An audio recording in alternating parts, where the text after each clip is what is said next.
So ngayon guys, meron tayong pupuntahan kasi malapit ng lupat ang cellphone natin. Kaya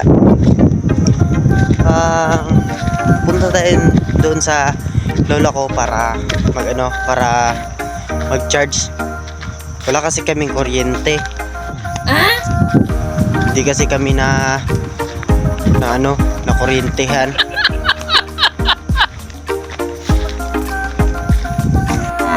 Oy. So ngayon guys, papunta na tayo doon sa kila lola. Pag-chargean natin ang ating cellphone kasi malapit na itong malubat eh. Hindi kasi kami naabutan ng kuryente kaya hindi kami namatay. Nabuhay pa kami.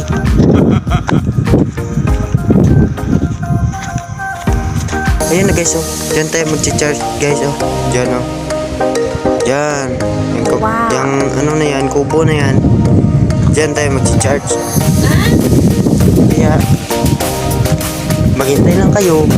I-update ko lang kayo pagkatapos dito. Pag nakarating na ako dun. So guys, dito na tayo. Lapit na tayo nakabot.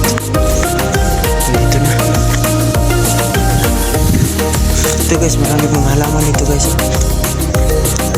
Dun sa amin guys. Dun sa amin. Napakalayo talaga.